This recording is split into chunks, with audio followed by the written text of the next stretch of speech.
Este programa es auspiciado por Finaer, garantías para alquilar. Una solución para el inquilino y una tranquilidad para el propietario. Consulta en tu inmobiliaria de confianza. ¿Cómo consiguieron alquilar su hogar sin una garantía propietaria? ¿Por qué está tan tranquilo Ernesto? ¿Y qué feliz que está Miguel? ¡Claro! Ahora entiendo. Todos ganan con la garantía de Finaer. Por eso están felices. Garantiza tu alquiler con Finaer y sumate vos también.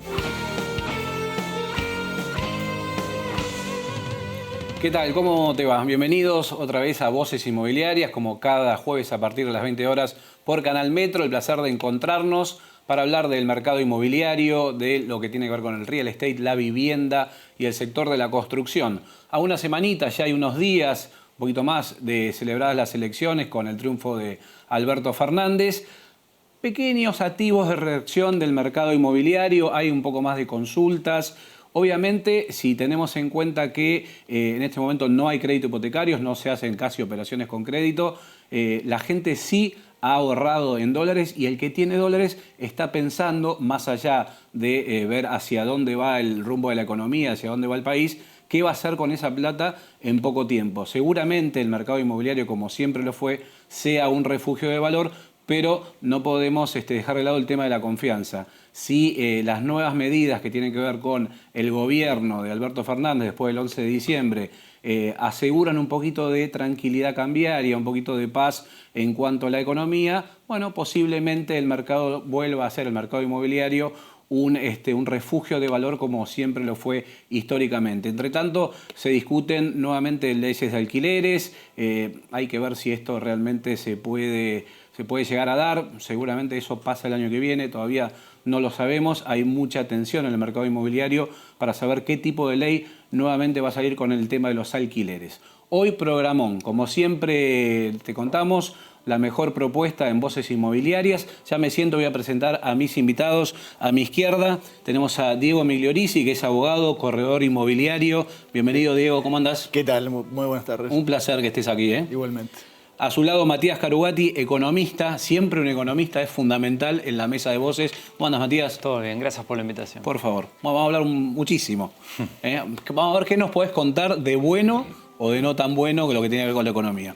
Y un lujo que nos damos en Voces Inmobiliarias a mi derecha, Beto Valdés, periodista reconocido. ¿Cómo andás, Beto? ¿Qué tal, Juan? Bienvenido. ¿Cómo te va? Gracias. Bueno, también tenemos un montón porque, a ver, y arranco con vos, Beto, porque la política y la economía obviamente se meten en todos los ámbitos y en todos los sectores.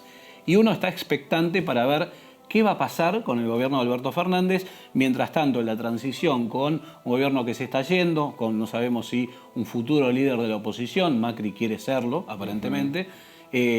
Hay muchas cuestiones que ayudan o no al mercado inmobiliario. Si tuvieras que dar un panorama, Beto, de dónde estamos hoy para el que está del otro lado, el inmobiliario, el que dice: yo mañana tengo que salir a vender, tengo que salir a salvar las papas, como decimos siempre.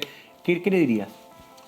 Y en primer lugar, esto que vos decías de la transición, si vemos el vaso medio lleno, medio vacío, evidentemente en una mirada un poquito más optimista, parece hasta ahora Argentina año verde, en el sentido, digamos, de que Macri y Alberto Fernández, que se han dicho de todo, que no se quieren nada, que hoy estén relativamente protagonizando una transición moderada, casi normal. Por suerte. Por suerte. Entonces digo, esa es una mirada, digamos, positiva.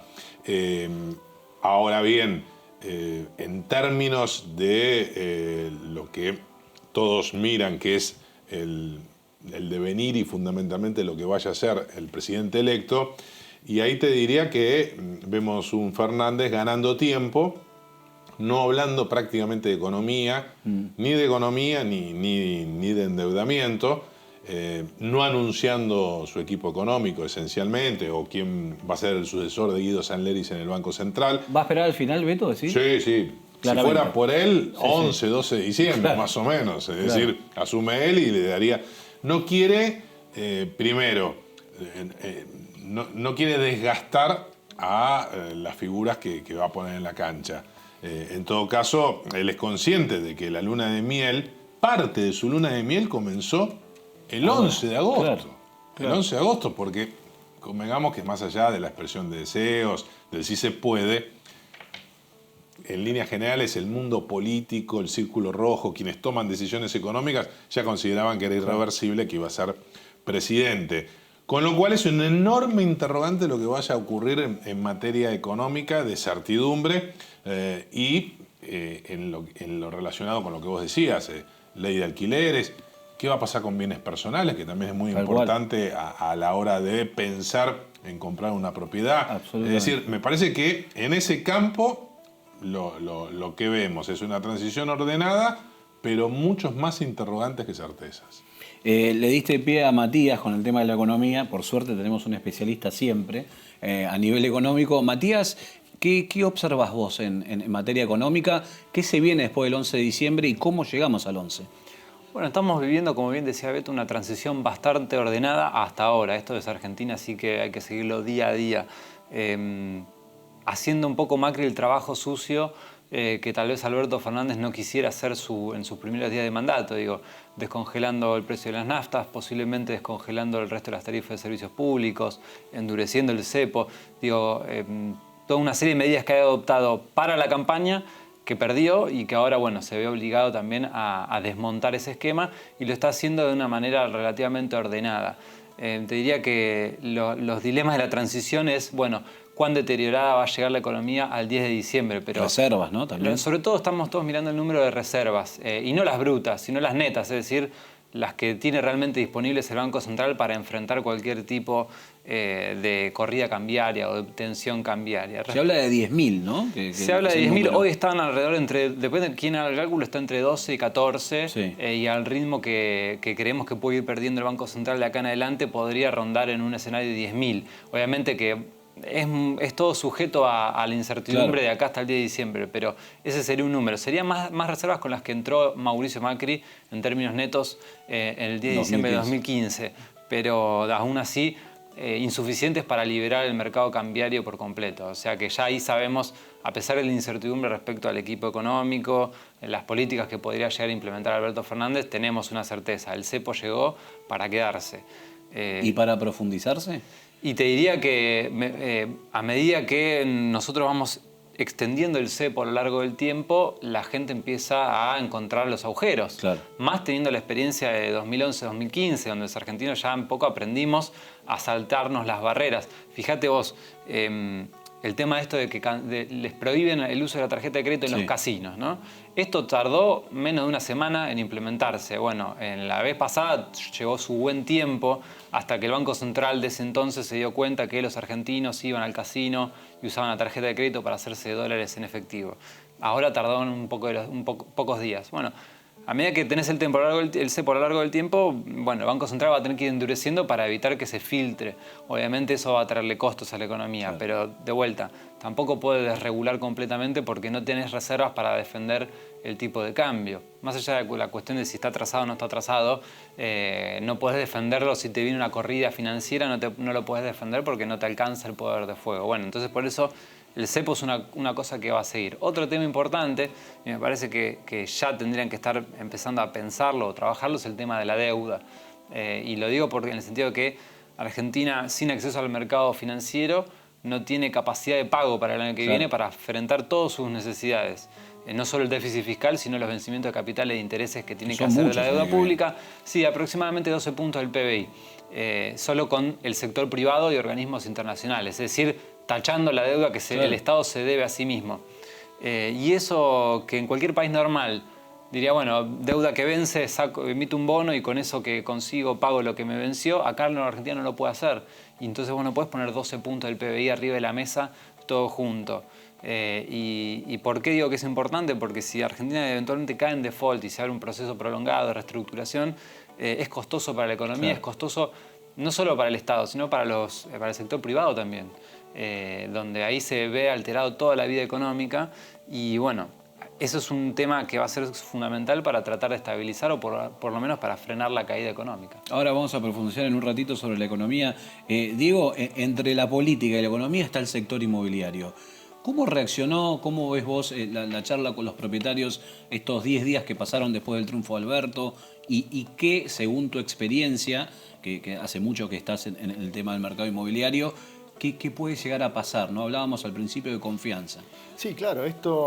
La crisis del mercado inmobiliario empezó con la devaluación de agosto del año pasado, que coincidió con el inicio de la campaña política, claro, con mucha virulencia, ataques, que se va a profundizar el ajuste de la clase media, que vamos para Venezuela. En el medio la gente, obviamente la devaluación pulverizó, y la suba del dólar pulverizó todas las operaciones con crédito, y mucha gente decidió posdatar la decisión, claro, hasta ver quién gana, qué pasa. Con lógica, ¿no? Con mucha lógica. Pero bueno, antes esto se veía 2 meses antes de cada elección. Hoy se vio mucho tiempo antes. Un año, 14 meses llamamos. Yo creo que hoy la gente tiene mucha expectativa, necesita confianza, necesita previsibilidad de que la Argentina va hacia adelante, reglas claras, muy claras, para poder invertir y todas esas operaciones postdatadas vuelvan a concretarse. Yo creo que va a ser una recuperación muy lenta, pero a mediados del año que viene vamos a ir viendo una consolidación del mercado inmobiliario.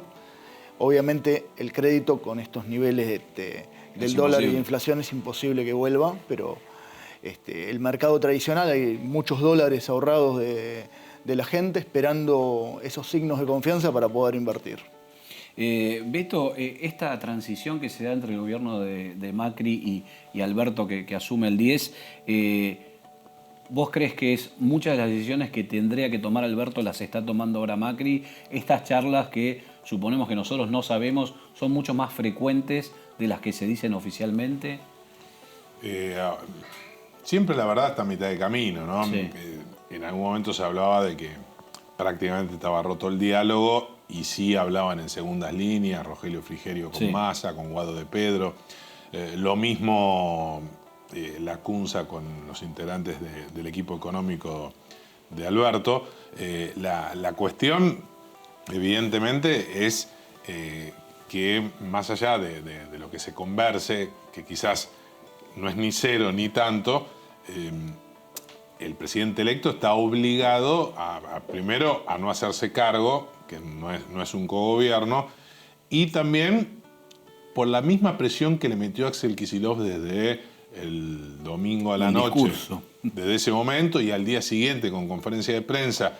¿Qué está haciendo Kicillof? Marcando la cancha, se supone a pedido de Cristina, y haciendo lo que no hizo Macri con Scioli y Vidal, mejor dicho, Macri con Cristina y Vidal con Scioli.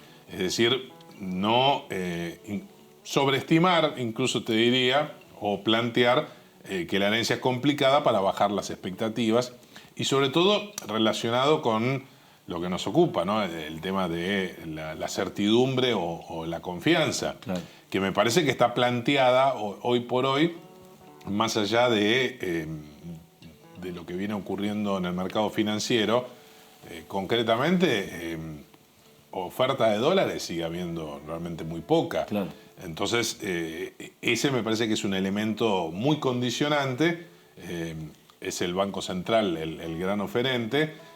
Y claro, hoy por hoy, tocar un dólar, me parece que lo que plantea a muchos, ya sea para hacer, no sé, una compra o para adquirir un activo, en este caso una propiedad, hay que pensar en el valor de reposición y en las posibilidades. Entonces me parece que hoy ninguno de los dos, ni el gobierno se está yendo, claro, ni tampoco el propio Alberto, están planteando esa cuestión. Es más, vos fíjate que este trascendido del informe de Mercedes Marcó del Pont, sí, con desdolarizar y toda esta cuestión, si bien hay mucho quizás de ideologismo, de posicionamientos internos, va en dirección contraria a lo que quizás quiere la gran mayoría de la sociedad, que va a seguir rajando el peso, porque evidentemente claro, no genera ningún tipo de tranquilidad y de confianza. Entonces, decíamos, el cepo probablemente se mantenga durante un tiempo largo. Algunos dicen que recién se podría soñar con volver a cierta tranquilidad una vez estén cerrados los reperfilamientos o la reestructuración de la deuda, que va a llevar un tiempo importante, sobre todo, digo, no tanto el acuerdo con el fondo, que también puede llegar a ser largo, sino esencialmente la reestructuración con los bonistas privados, más teniendo en cuenta que es muy probable que Axel Kicillof también defaultee la deuda en dólares que deja Vidal Lacunza y algún gobernador más se sume a eso. Entonces, entremos en una etapa de reestructuración de deudas y todo eso abre mucha incertidumbre. Y la pregunta del millón, Juan, que te diría que hoy se plantean en el Círculo Rojo, en el establishment del peronismo, es decir, gobernadores, sindicalistas, varones del conurbano, y también en el Instituto Patria, quizás con otra óptica, es ¿qué Alberto va a salir a la cancha? Eso te iba a preguntar. Esa es la pregunta del millón. Del millón, sí, tal cual. Porque yo decía en el Instituto Patria, y a ellos no les gustaría un Fernández moderado, pero los que sí quieren a alguien que esté más cerca de este que te muestra Vélez, que bajó la intensidad respecto al enfrentamiento con Macri, o que se diferencia de alguna manera de Kicillof, no sabemos a ciencia cierta si se va a expresar, porque hasta ahora lo que estamos viendo es un presidente electo muy, ahora que está de moda la palabra, muy Corea del Centro. Es decir, no toma grandes definiciones, de pronto le pega a Bugs Bunny con el Pepe Mujica, que no deja de ser una cuestión polémica, pero casi inocente frente a otro tipo de cuestiones, y después juega con Nielsen y con Vélez, te habla de cierta racionalidad, pero está Grabois presionando, entonces él va haciendo equilibrio. Ahora, ¿cuál es el que va a tomar las decisiones? Sí, todavía no lo sabemos. No lo sabemos. Ahora vamos a volver sobre eso, Beto. Matías, habló el Beto sobre el reperfilamiento de deuda, cuánto tiempo puede llevar cuánto tiempo el cepo va a convivir con nosotros y el tema de relación con el FMI, que es fundamental. Sí, a ver, lo del FMI central, primero porque a partir del 2021 ya hay que empezar a devolver gran parte de lo que nos prestaron y en 2 años hay que pagar más de 40.000 millones de dólares, lo cual es a todas estas luces es impagable. O sea que algún tipo de negociación con el FMI va a haber. Pero después ahí empieza un juego de 3 puntas entre el Estado Nacional, el FMI y los acreedores privados, porque el FMI va a decir yo quiero que me paguen íntegramente, el recorte hacéselo al sector privado. Y entonces el sector privado va a decir, no me recortes a mí. Ok, pero no puedo pagar esto. Entonces ahí empieza esa negociación. Y además, si uno se guía por otro tipo de proceso de reestructuración, muchas veces los acreedores privados piden primero un acuerdo con el fondo como garantía de que como que garantía de la política económica va a ser sustentable. Es decir, arregla con el fondo. Si el fondo te da tu sello de calidad de que vos vas a poder pagar la deuda, ahí negociamos nosotros porque sabemos que el fondo va a ser como el auditor. Que era un poco lo que se quiso hacer el año pasado cuando se acudió al FMI. Dice, bueno, nos presta plata, pero además es el sello de garantía de nuestra política económica frente al mundo. En el medio un llamado de Trump diciendo, obviamente, si necesitas el fondo, me llamás. Me llamas. Y del otro lado decía, bueno, el FMI, el sector privado lo va a querer on board como para decir, bueno, esta política económica viene con cierta garantía. Pero por otro lado, ojo que el fondo para darle el sello de garantía va a decir, bueno, a mí me pagás al 100%, la quito, se la haces a ellos. Es una negociación complicada. La incertidumbre, la palabra es incertidumbre, porque no sabemos mucho respecto a qué va a hacer Alberto Fernández, cómo va a manejarse políticamente Alberto Fernández, ni quiénes van a ser los miembros de su gabinete. Entonces tampoco podemos saber qué tipo de negociación va a querer hacer. Primero con el FMI y después con los acreedores privados, los dos en simultáneo, a quién va a querer privilegiar o no. Por lo que declaró a lo largo de toda la campaña, va a querer pasarle un poco el costo a los acreedores privados, pero no sabemos de qué manera. Si uno se fija el precio de los activos financieros argentinos, los títulos públicos ya tienen incorporado en el precio una quita de hasta el 60%, entre 40 y 60%, depende del tipo de bono.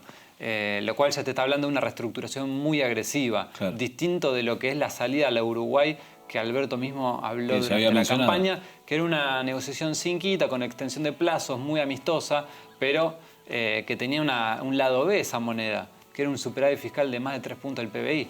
Que no existe acá. Que acá no existe, y no solo no existe, sino que no va a existir a corto plazo. Argentina este año va a cerrar con un déficit primario más o menos de 1 punto del PBI. Si vos le sumás los intereses que tiene que pagar de la deuda, son casi 4 puntos de déficit total. Y el año que viene, si no hace nada, Alberto Fernández va a tener un déficit de casi 2 puntos primario, y a eso Duplica los el intereses. déficit. Entonces, si no hace nada por la dinámica propia Claro. que llevan los ingresos y los gastos. Pedirle un superávit primario de 3 puntos es una locura completa. Ni siquiera Mauricio Macri el año pasado, en lo peor del ajuste, llegó a tanto. Entonces, como decía Beto, ni mucho ni tampoco. No vamos a la salida uruguaya, tampoco creo que vayamos a una reestructuración como Argentina tan agresiva. Algo en el medio. Pero bueno, en el medio hay mucha incertidumbre, ¿no? Incertidumbre, Diego, recién hablábamos del mercado inmobiliario, hablábamos de confianza, hablábamos que hay expectativa en la gente. Normalmente, ¿cómo sale el mercado, digamos? ¿Cómo vas encontrando visos de una mejoría del sector inmobiliario? Bueno, hoy a través de las diferentes plataformas informáticas, portales y demás, podemos tener una medición de la cantidad de consultas y el interés que hay al ingresar al mercado inmobiliario. Y eso realmente ha sido constante, a diferencia de otras crisis, ¿no? Acá, lamentablemente, las concreciones son las que no se han realizado por claramente la incertidumbre política, que el mercado inmobiliario es muy dinámico. Cuando ve una señal de confianza de que no está en juego la propiedad privada, que realmente la economía avanza lentamente, un pequeño gesto de vuelta está trabajando firmemente, y por eso el plazo de reactivación, tanto de la construcción como toda la cadena de valores, puede ser realmente cuestión de meses, a diferencia de otras actividades, ¿no? Incluso vos hablabas de la construcción, y hoy el costo de la construcción ha bajado casi un 45, un 50%. Ya se está hablando de construir, o sea, hacer casas, ¿no? Empezar a mínimamente a dinamizar el sector inmobiliario, aunque más no sea desde el lado de la construcción. Exactamente. Hay que tener en cuenta de que, si bien es una lástima lo que ha ocurrido con el tema de los créditos hipotecarios, que esa posibilidad de que mucha gente pueda acceder a la primera vivienda, hoy por bastante tiempo no lo vamos a tener como posibilidad. Tenemos muchísima gente que tiene sus ahorros en dólares y está esperando que le hagan una señal para poder nuevamente ingresar a concretar todas las operaciones que durante mitad de 2018 y todo 2019 decidieron no hacerlo y esperar. ¿Y hoy qué se está concretando, digamos? Las pocas operaciones que hay son de, urgencias, no sé, matrimonios que se separan. ¿Qué es lo que se cierra hoy? Sí, situaciones muy particulares, separaciones, divorcios, a alguna familia le queda grande la propiedad, necesita un dormitorio más, o ofertas o operaciones realmente con una quita importante, porque es negocio a nivel precios históricos. Pero más que nada, yo creo que esto a partir del 10 de diciembre, ya con un gabinete armado, con cierta certidumbre de cuál va a ser la política económica, vamos a ver un comienzo de la recuperación del mercado claramente. Vos hablabas de precios y se está debatiendo en los últimos 3-4 meses esto de, bueno, sí, realmente han bajado, hay contraofertas muy agresivas, se escuchan contraofertas de 40%, de 45%, seguramente muchas rechazadas, obviamente de acuerdo a si hay urgencia o no para vender. Pero realmente, ¿cómo es el tema de los valores hoy? Hoy las contraofertas de cierre en algunos casos pueden estar entre un 10 y un 20%. Es un caso totalmente distinto de otras crisis, como la última crisis muy fuerte tuvo el mercado, fue el 2001, sí, donde había muchos propietarios. Ahí sí hubo una caída de precios importante. Sí, porque había muchos propietarios endeudados con hipotecas, con diferentes problemáticas, y la devaluación fue muy fuerte. Acá no tenés propietarios endeudados y propietarios expectantes a que esto se recupera.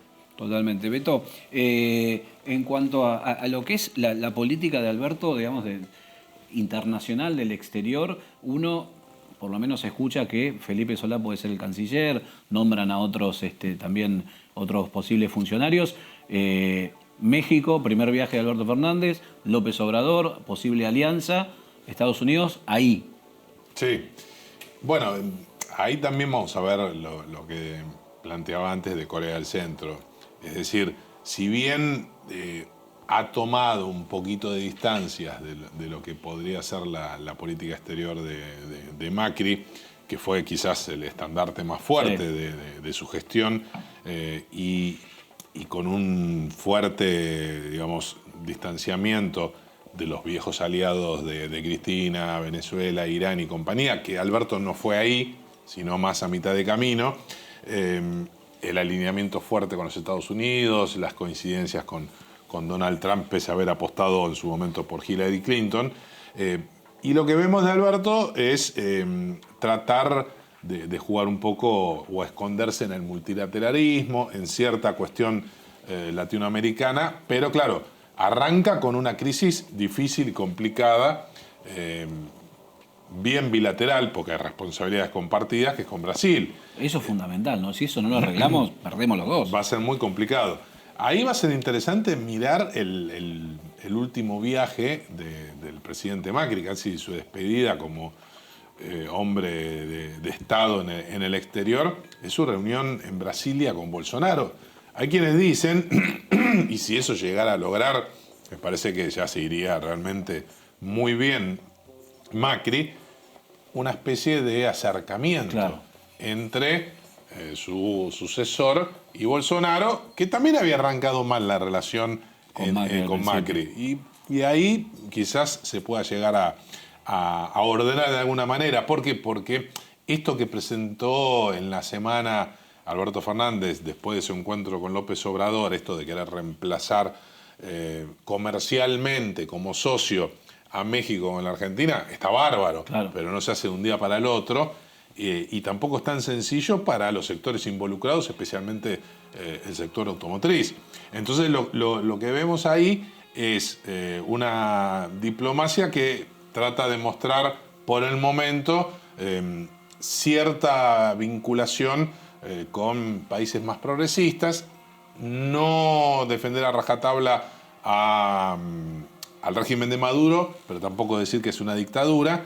Y respecto a lo que hablaban antes del llamado de Donald Trump, yo creo que hay que hacer una disquisición significativa en lo que fue lo que hizo trascender su entorno de la calle México y lo que fue el comunicado de la Casa Blanca. En el comunicado de la Casa Blanca no se nombra al Fondo Monetario Internacional. Quien nombró al Fondo Monetario Internacional fue en el entorno de Alberto. Fue el comunicado de Alberto, pero también hizo alusión previo a la llamada telefónica el secretario del Tesoro. Prácticamente diciendo, bueno, todo bárbaro con Alberto, pero que cumpla con sus compromisos. Casi hablando como el jefe del representante de Estados Unidos en el fondo, como, digamos, accionista mayoritario.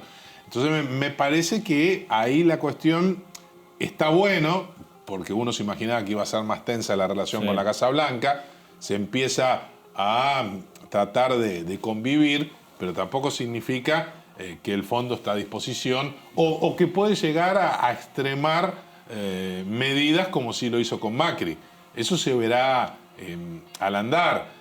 Por eso va a ser muy importante si es Felipe Solá finalmente el ministro de Relaciones Exteriores, quién acompaña, es decir, qué estructura, si Jorge Argüello va a ser embajador en Washington, que ese sería un buen dato. Fue, ¿no? Que ya estuvo.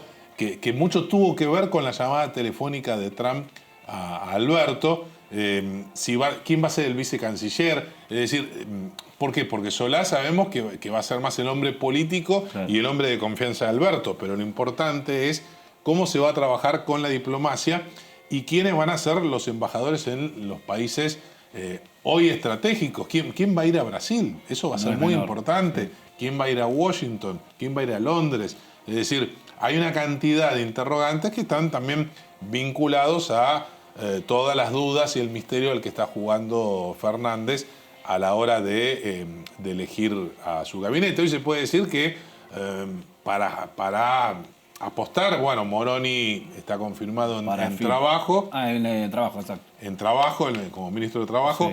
Sí. Te diría que Guado de Pedro va a ser ministro del Interior.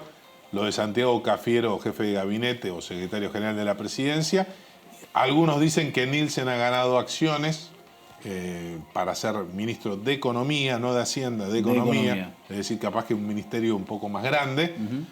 Vilma también ahí en la Secretaría Legal de la Presidencia, ¿no? Secretaría Legal y Técnica. Legal y Técnica, Vilma Ibarra. Le va a cuidar la firma a Alberto Fernández, según se dice, con lo cual es muy probable que o Alberto Iribarne o Marcela Lozardo vayan al Ministerio de Justicia o a la Procuración del Tesoro.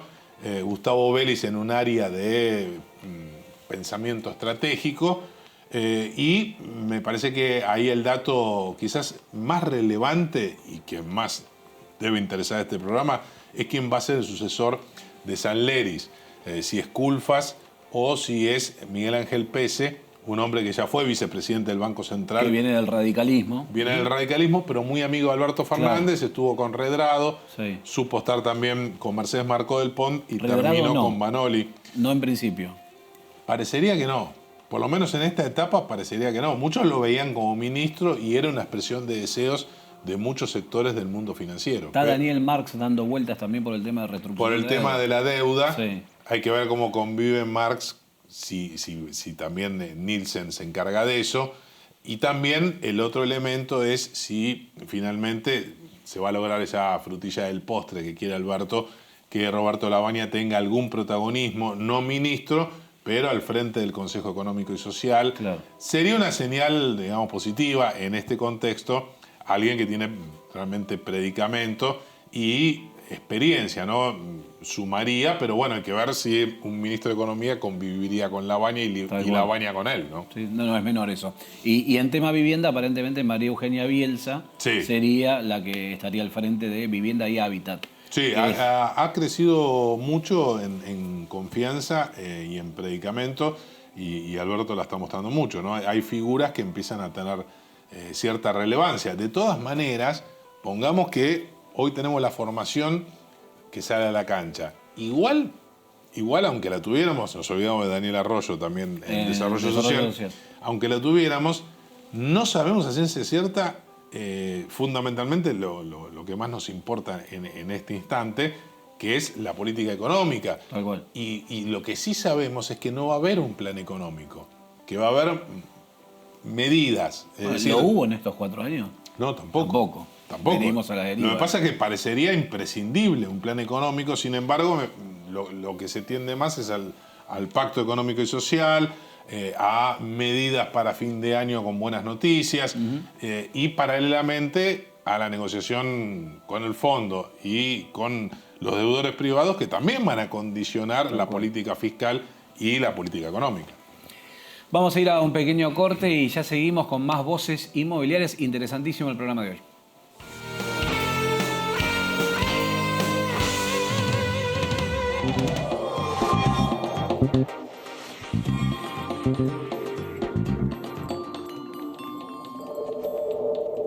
Si querés tasar, vender, comprar o alquilar, consulta siempre con un corredor inmobiliario matriculado. Es un mensaje del Colegio Profesional Inmobiliario. Para realizar operaciones inmobiliarias de manera segura, confíe en profesionales matriculados. Colegio de Martilleros y Corredores Públicos de San Isidro. www.cmcpsi.org.ar. Este curso es auspiciado por Finaer. Garantías para alquilar, una solución para el inquilino y una tranquilidad para el propietario. Consulta en tu inmobiliaria de confianza.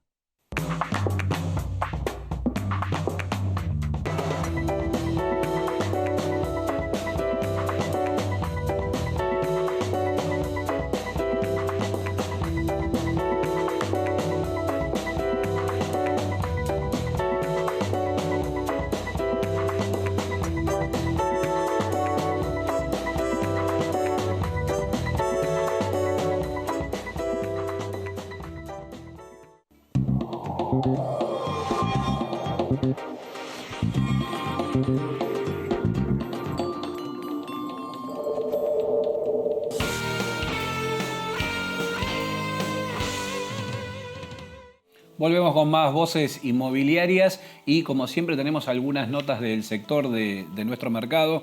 Vamos a presentar ahora una nota que se hizo con Ricardo Beglia, que es el consejero del Colegio de Corredores Inmobiliarios de la provincia de Santa Fe, primera circunscripción. Siempre voces presentes en todo el país. Nota que hizo Marcelo Ponce. Vamos a la nota y ya seguimos con nuestros invitados. Bueno, seguimos acá en CAME, en las reuniones de FIRA de todos los años. Y en este momento tenemos a Ricardo, expresidente del Colegio de Santa Fe y ahora actual consejero. Así que le vamos a preguntar algo muy interesante, que es el tema de los ilegales allá. ¿Cómo estás, Ricardo? Bien, bien, aquí estamos trabajando junto a FIRA, colaborando con FIRA a nivel nacional. Bueno, yo te quiero preguntar algo que me pareció muy interesante en la charla de anoche que comentaste, el tema que han logrado desde el colegio de ustedes a los ilegales llegar a allanarlos. Contame un poquito de eso. Exacto. En la ciudad de Rafaela, en la provincia de Santa Fe, se radicaron 12 denuncias contra ilegales. Estas recayeron en la Fiscalía, sección Criminalidad Económica y Compleja, simplemente llamado delitos complejos, y se solicitó al juez de la investigación penal preparatoria, que sería una especie de juez de garantía de lo que existe aquí en Buenos Aires. Los allanamientos se autorizaron, se realizaron con colaboración de Policía Federal y dieron, como dicen los periodistas, resultados positivos. Se secuestró gran cantidad de documentación, contratos de locación, boletos de compraventa, planos de casas, edificios, loteos, cartelería, sellos, etcétera.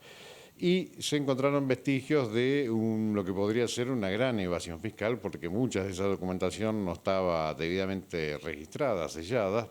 Y bueno, eso ya queda en manos del fiscal a ver qué medida va a tomar y si allí o a partir de allí se desprenden nuevas causas. ¿Por qué fueron las denuncias a mano o a jurisdicción de un fiscal de delitos complejos? Es porque el colegio, al momento de radicarlas, digamos que